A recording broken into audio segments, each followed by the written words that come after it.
In my review of 2022's Gatta Kusthi, I had said that even though it is not a perfect movie, it had a layer that asked the rural drama movies to think differently. Gatta Kusthi was a film about a man who was conditioned by the patriarchal setup, coming to terms with the idea that women also have dreams and passion, and a man can also act as a supporting figure. The scene where the hero Veera sees the true self of his Kusti champion wife was a hilarious and rewatchable moment. When it comes to its sequel, Gatta Kusti 2, the movie wants to get into a space where it shows the dynamic in the new life of the couple who have a 6-year-old daughter. But director Chella Ayyavu is struggling here to create a proper conflict, and to make it entertaining, he is going after so many irrelevant gags. And the guy who sort of redesigned the rural drama template has gone back to the usual template of those films where pointless subplots cover a simple message-oriented narrative. After the events in the first movie, Kirti is now employed and she is also doing her training in wrestling. Veera is now a house husband and he takes care of the kitchen and the education of their daughter, Madhi.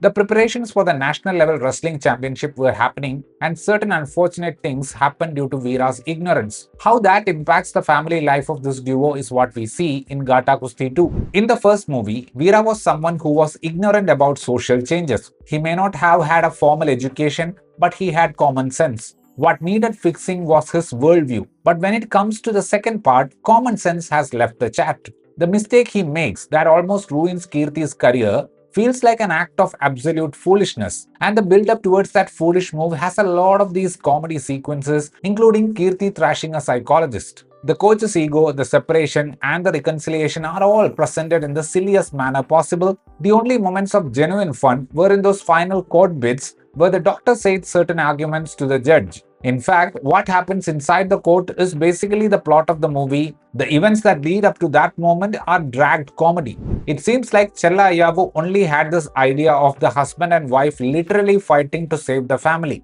And to reach that finale, he has downgraded his hero to an ignorant fool who will believe anything and everything. But for the template to be entertaining, you need comedy, romance, and songs, and the rest of this 2.5 hour movie is Chella Ayyavu adding all those things. The introduction of the hero, who by the way understood about women's self-respect and dreams in the first part, has him pinching the bare waist of his neighborhood women to get ahead in line for water. Then you have him obsessing over his daughter's teacher who has long hair. And for the sake of comedy, we have him dancing to Appadi Podu with this teacher character. It's a very weird universe where the teacher accompanies a student's parent everywhere. The movie is actually giving Kirti all the right reasons to go for a divorce. I would say Veera's insensitivity and his audacity to ask for forgiveness were worse than adultery. The overall messaging tonality of this movie is like that of those uncles who are now treating dating apps like matrimonial apps. You know, that reluctant acceptance of progressive thinking. To make sure people won't say the movie is regressive, Chella Ayyavu brings back the Karuna's character, who is a hardcore misogynist. The movie's visual quality has dropped significantly. The songs from Roldan were fine. In this movie, the character of Veera has shifted more towards Dileep's character in Mr. Butler movie. And there is that layer of unbearable naivety disguised as innocence. If making you feel like giving a slap to that character, which by the way this character does multiple times, is a way of judging the performance, I would say Vishnu Vishal has done a good job. Aishwarya Lekshmi's voice is obviously dubbed.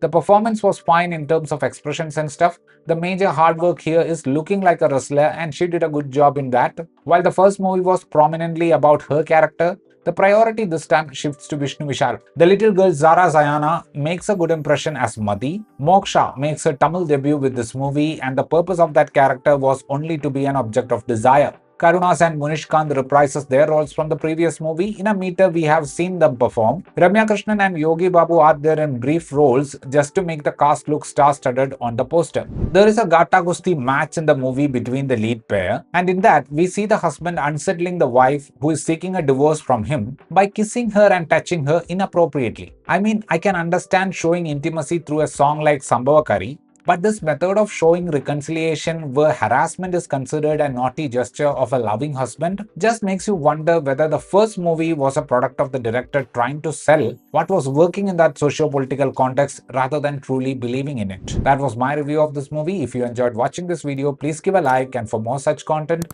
please consider subscribing to this channel. Thank you.